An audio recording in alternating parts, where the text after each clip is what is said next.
Pemirsa Pangkalan TNI AL Palembang mengadakan latihan Search and Rescue dan penanggulangan bencana alam di venue Dayung Komplek Jakabaring Sport City. Latihan ini bertujuan untuk memitigasi resiko bencana di musim hujan dan cuaca ekstrim di bulan Desember. Uang alat dan komisi, uang yang agung untuk kepentingan mewujudkan tugas-tugas tersebut, TNI Angkatan Laut. Memitigasi resiko bencana di musim hujan dan cuaca ekstrim pada bulan Desember.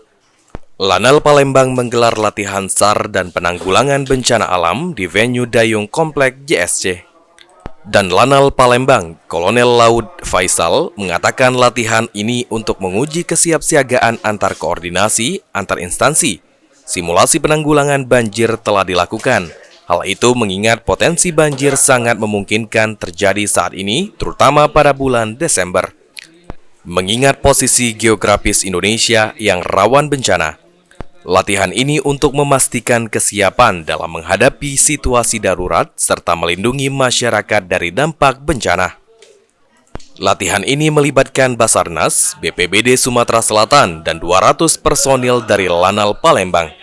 Sejumlah peralatan SAR termasuk perahu karet dan alat selam juga disiapkan dalam latihan ini. Siagaan antara koordinasi, komunikasi, dan kerjasama antar instansi di sini, antara TNI, Polri, pemerintah daerah, dan masyarakat sekitarnya. Ini sudah terjadi dengan baik. Dapat kita lihat, saksikan bersama tadi sudah kita laksanakan simulasi keadaan darurat bencana banjir. Ini merupakan juga potensi yang sangat memungkinkan terjadi pada akhir-akhir ini. Bulan-bulan.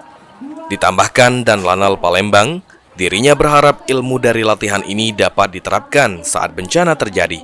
Selain itu, latihan ini juga kesempatan untuk memperkuat sinergi dan koordinasi antar instansi terkait. Ilham Wahyudi, PAL TV.